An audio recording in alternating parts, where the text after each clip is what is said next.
انفرادي طور باندې هم او اجتماعي طور باندې هم نن د مسلمان باندې دا فرض دی،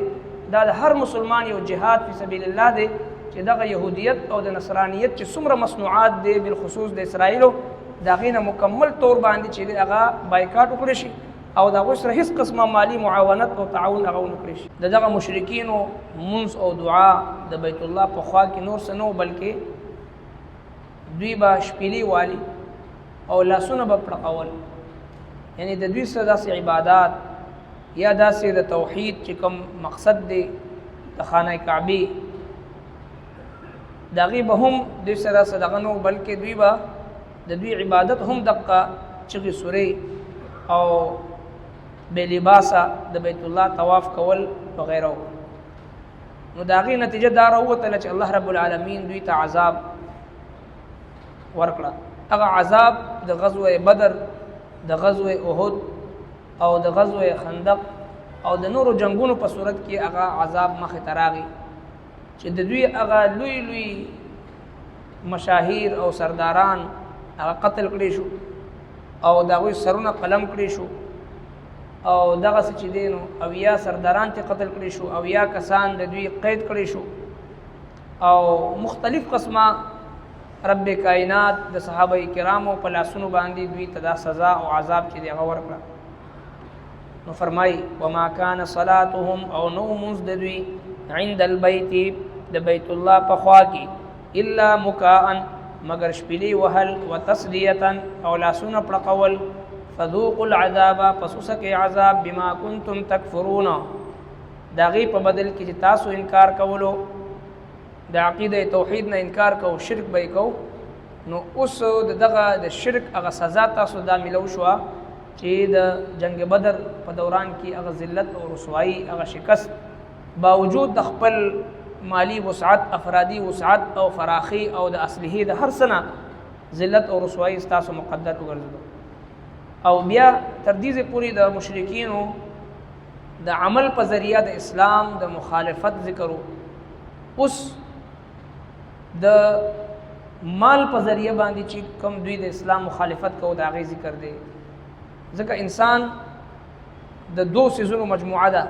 یو عمل او دویم مال. څنګه چې موږ تاسو وایو التحیات لله والصلوات والطیبات، تمام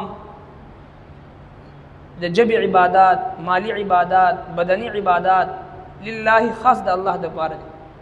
نو دغه شان د انسان څه بدنی عبادات وي او څه مالی عبادات. یو طرف ته د مشرکینو چې د خپل عمل په ذریعه باندې، د خپل لاسونو په ذریعه باندې، د خپل جبی په ذریعه باندې، د خپل قوت بازو په ذریعه باندې د الله د کور نه خلق منی کول، او بل طرف ته د خپل مال په ذریعه باندې هم د دین اسلام مخالفت کو. ان الذين كفروا بشک کم خلق چې کافران دي ينفقون اموالهم او خرج کوي خپل مالونه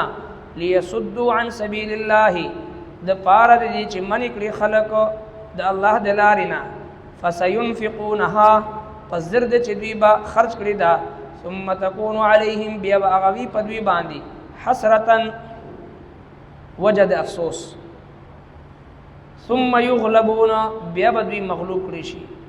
والذین کفروا او کم خلق چې کافران دي الى جهنم هغوی دوزخ طرف ته یحشرون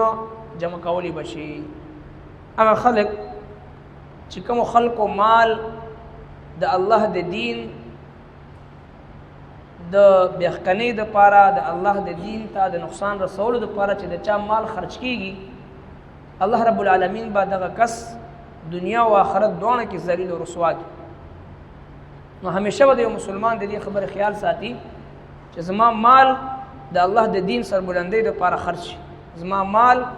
د مسلمانانو د فایدې او د منفعت دپاره خرج شي. داسې نه چې څرنګې نن د ټول امت مسلمه د مسلمانانو د اکثریت د لوی لوی ملکونو چې کوم قداور او طاقتور ملکونه د هغوی مال او دولت د یهودیت او د نصرانیت د ترقۍ دپاره خرج کېږي لګیا دی. نن چې په چار کونجه دنیا کې چې کوم یهود لګیا دی په مسلمانانو باندې ظلمونه کوي، هغه د هغوی هغه ظلم شاته د هغه مظلومو مسلمانانو د وینو شاته د دغه مسلمانانو او د اسلامی ملکونو د هغه مال او د دولت او د هغه مال د طاقت لاس دی او دغه شانتي موږ تاسو خپل انفرادي ژوند باندې نظر واچو نن چې زموږ استادو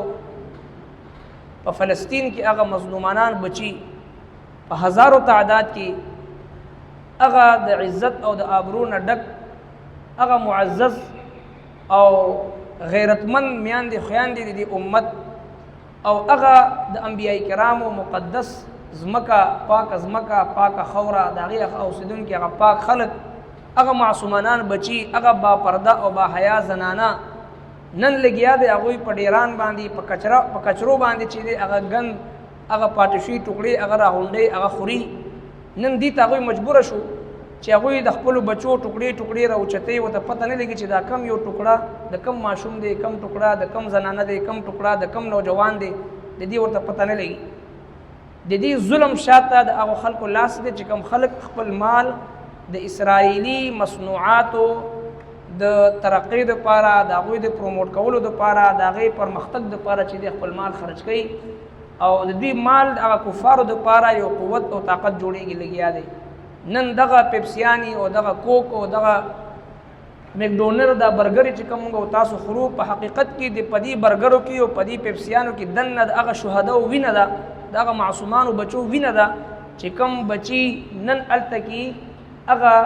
ټوکړي داغي پرتیری داغي خخول ولا سوق نشته دي او نن داغي د ټوکړو چتول ولا سوق نشته دي هغه معصومان بچي د قطري اوبو د پاره چې دی الته دکی خوري هغه معصومان بچي نن په د ګن په ټوکري هغه کې چې د ډیران کې لګیا د ځان د پاره خوراک لټي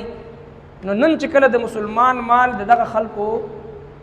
د ظالمانو جابرانو قوت او طاقت د پاره استعماليږي الله رب العالمین دا نشان او دا علامت د کافرانو ذکر کړي ان الذين كفروا ينفقون اموالهم ليصدوا عن سبيل الله کم خلک چې خپل مال دې لپاره خرج کوي د الله د دین نه خلک منې کوي نو په ورځ د قیامت به دوی په دې باندې پښمانه او په دنیا کې به هم دوی ذلت او رسوایی سره به دوی مغلوب کړي شي نن د مسلمانانو د زوال وجه دا ده چې نن د مسلمان لوی چې کوم ملکونه د قوت او طاقت والا د هغوی مال او دولت چې د کافرانو د ترقۍ دپاره د هغوی د استحکام دپاره د یهودیت د مضبوطیا دپاره د هغوی مال خرج کېږي لګیا دی انفرادي طور باندې هم او اجتماعي طور باندې هم نن د مسلمان باندې دا فرض دی دا د هر مسلمان یو جهاد فی سبیل الله دی چې دغه یهودیت او د نصرانیت چې څومره مصنوعات دی بالخصوص د اسرائیلو د هغې نه مکمل طور باندې چې دی هغه بایکاټ وکړی شي او د هغوی سره هېڅ قسمه مالي معاونت او تعاون هغه ونه کړی شي ربنا تقبل منا إنك أنت السميع العليم وتب علينا إنك أنت التواب الرحيم برحمتك يا أرحم الراحمين